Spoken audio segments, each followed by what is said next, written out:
कामश्च मे कामश्च मे सौमनसश्च मे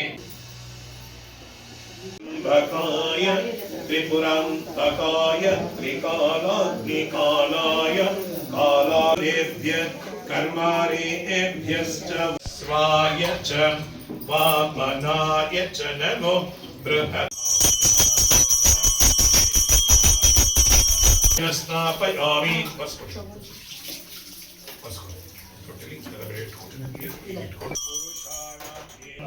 याते रुद्र शिवातनु रायशादशं मे यशश्च मे भगश्च मे अभयश्च मे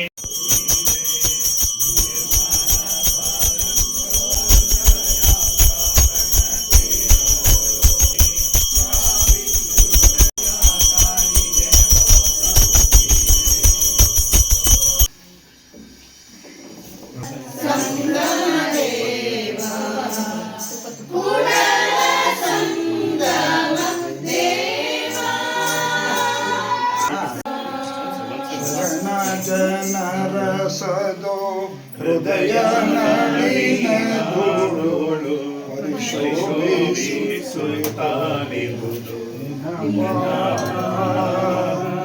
ನೋಡು ಚಕ್ರವಜಲಂಧರನಿಗೆ ಒಟ್ಟು ಶಿವನ ಬರಿದುದು ನಿನ್ನ ಪಾದ ನಳಿನ ಧೂಳು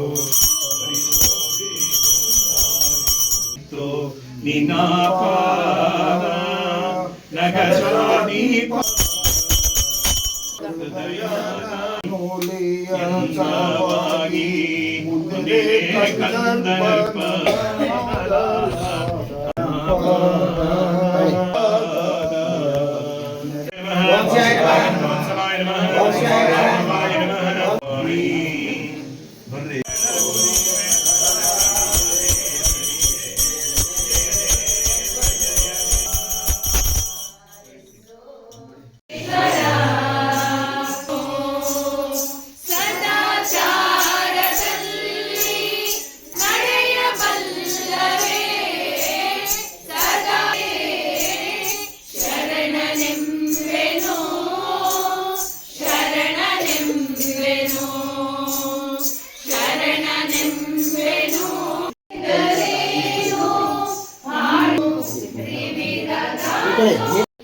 ಪರಚಿಂತೆ ನಮಗೆ ಏಕೆ ಅಯ್ಯ ಪರಚಿಂತೆ ನಮಗೆ ಏಕೆ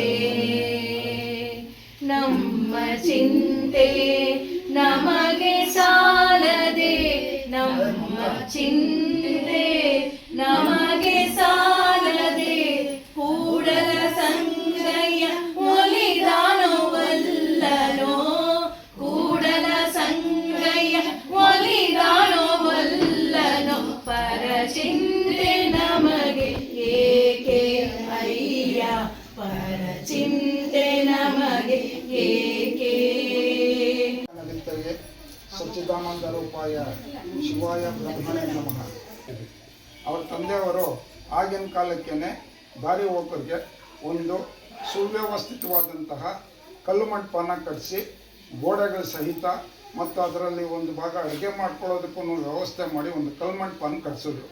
ಅವರ ಮಗನ ಜನ್ಮದ ನೆನಪಿಗಾಗಿ ಈ ರೀತಿ ವಿಶಾಲವಾದ ಮನೋಭಾವ ಇದ್ದಂಥವರು ಅಪ್ಪಣ್ಣವರು ಈ ಊರಿಗೆ ಬಂದು ಸಾಕಷ್ಟು ಅವರ ತಂದೆಯವರ ಅವರ ಹಿರಿಯರ ಎಲ್ಲ ಒಂದು ಆಶೀರ್ವಾದದಿಂದ ವ್ಯಾಪಾರ ವ್ಯವಹಾರಗಳಲ್ಲಿ ಇದ್ದಾವೆ. ಒಂದೇ ಒಂದು ಘಟನೆ ಜ್ಞಾಪಕ ಮಾಡಬೇಕು ಅಂದರೆ 1963ರಲ್ಲಿ ಈ ಮನೆಯನ್ನು ಅವರು ಕಟ್ಟಿಸಿ ಅದರ ಉದ್ಘಾಟನೆಯನ್ನು ಈ ಮನೆಯ ಗುರುಪ್ರವೇಶವನ್ನು ಷಟ್ಸ್ಥಲ ಬ್ರಹ್ಮ ಶ್ರೀಮದ್ ವಿಭೂತಿ ವೀರಸಿಂಹಾಸನಾಧೀಶ್ವರ ಸುವರ್ಣಲಿಂಗ ಶಿವಾಚಾರ್ಯ ಮಹಾಸ್ವಾಮಿಗಳಿಂದ ಮಾಡಿಸಿದ್ರು. ಅಲ್ಲಿಂದ ಪ್ರಾರಂಭವಾದಂತಹ ಶಿವನಿಲಯದ ಒಂದು ಪರಂಪರೆ ಇದುವರೆಗೂ ಎಷ್ಟು ನೂರಾರು ಜನ ಶಿವಯೋಗಿಗಳು ಇಲ್ಲಿ ಬಂದು, ಅದು ಸಾಮಾನ್ಯರಲ್ಲ, ವೀರಗಂಗಾಧರ ಮಹಾಸ್ವಾಮಿಗಳು, ಬಾಳೆಹೊನ್ನೂರು ಜಗದ್ಗುರುಗಳು ಅಂತಹವರಿಂದ ಹಿಡಿದು ಶತಾಯುಷಿಗಳಾಗಿದ್ದಂತಹ ವೀರಶೈವ ಧರ್ಮದ ಒಂದು ನಿರ್ಣಾಯಕ ಪಾತ್ರ ವಹಿಸ್ತಾ ಇದ್ದಂತಹ ಸದಾಶಿವ ಶಿವಾಚಾರ್ಯ ಮಹಾಸ್ವಾಮಿಗಳು ಗಿರಿಯಾಪುರ ಅವರು ಶತಾಯುಷಿಗಳು. ಅವರ ಜೊತೆಗೆ ಶಿಕಾರಿಪುರದ ಕಾಳೇನಹಳ್ಳಿ ಕಪ್ಪನಹಳ್ಳಿ ಅಂತ ಇದೆ, ರುದ್ರಮುನಿ ಮಹಾಸ್ವಾಮಿಗಳು. ಅವರು ಮಹಾ ತಪಸ್ವಿಗಳು. ಹಾನಗಲ್ ಕುಮಾರೇಶ್ವರರು ಅವರನ್ನು ಒಂದು ಕಾಡಕ್ಕೆ ಕಳಿಸ್ತಾರೆ. ಕಾಡಕ್ಕೆ ಕಳಿಸಿದಾಗ ಅವರು ಅಲ್ಲೇ ಅನುಷ್ಠಾನ ಮಾಡಿ ಅಲ್ಲಿ ಫೋಟೋಗಳು ಈಗಲೂ ಇದೆ. ಪ್ರತಿ ಊಟಕ್ಕೆ ಕೂತ್ಕೊಳ್ಳೋ ಪ್ರತಿಯೊಬ್ಬರಿಗೂ ಮಿನಿಮಮ್ 2 ಇಡ್ಲಿ, ಇಲ್ಲದೆ 1 ಇಡ್ಲಿ ಆದರೂ ಇದ್ದೇ ಇರುತ್ತೆ. ಅದಕ್ಕೆ ಇಡ್ಲಿ ಮಠ ಅಂತಾನೆ. ಅದರ ಜೊತೆಗೆ ಆ ಮಠ ತುಂಬ ಚೋಳರ ಕಾಲದ ಮಠ ಅಂತ ಹೇಳ್ತಾರೆ. ನಮ್ಮ ಎಲ್ಲರ ಕೃಪೆಗೆ ಪಾತ್ರ ಆಗಬೇಕು ಅಂತ ನರವಾಲಗೆ ತುಪ್ಪವ ಕಂಪೆನಿಸಿದೆ, ಈ ದೇವರ ಯಾರೂ ಕಾಣದಂತಿರಿಸಿದೆ, ನೀನಿರಿಸಿದ ಭೇದಕ್ಕೆ ಬೆರಗಾದನೆ ಯಾರವನ.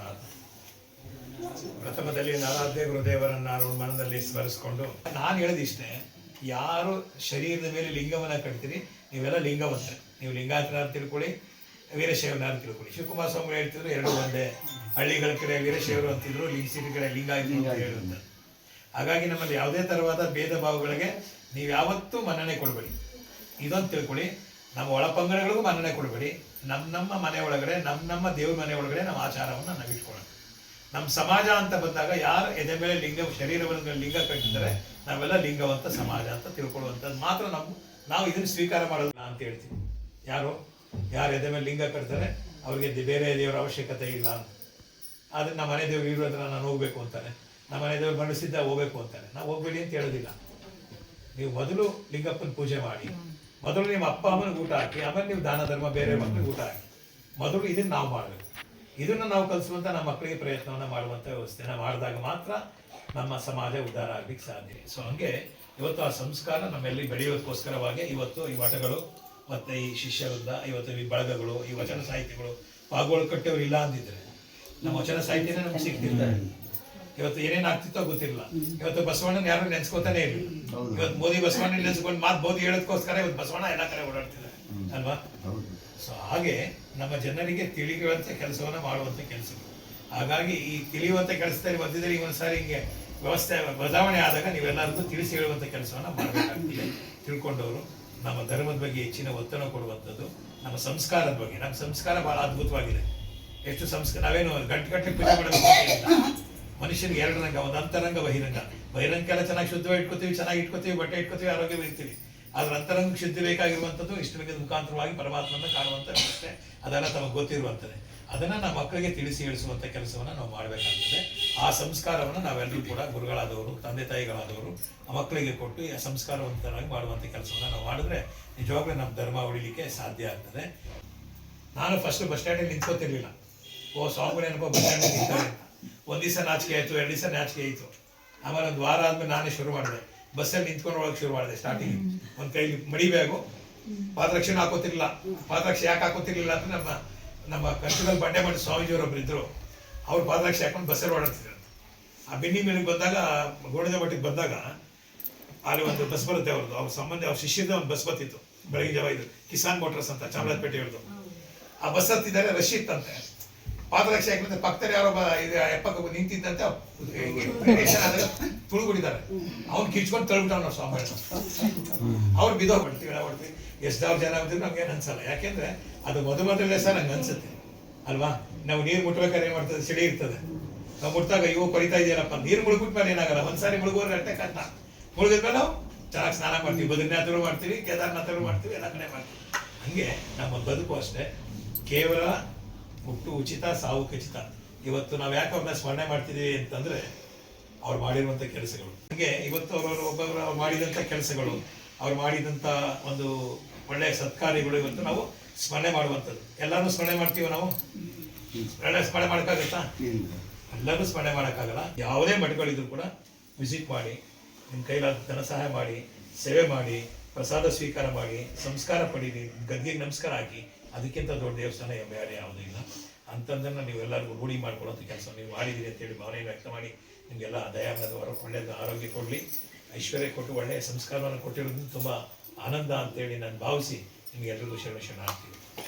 ಶತಮಾನಂ ಭವತಿ ಶತಾಯು ಪುರುಷೇಂದ್ರಿಯಾಯುಷ್ಯೇವೇಂದ್ರಿಯೇ ಪ್ರತಿಷ್ಠತಿ ದೀರ್ಘಮಾಯು. ಎಲ್ಲ ಶರಣರ ನೆನೆದು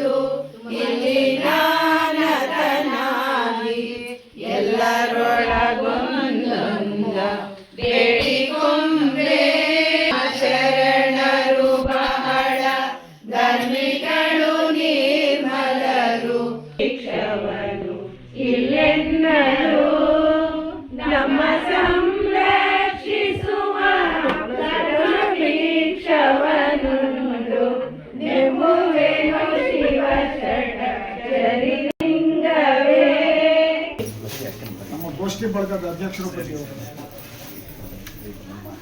ವಜ್ರ ಮಹೋತ್ಸವ ಕಾರ್ಯಕ್ರಮ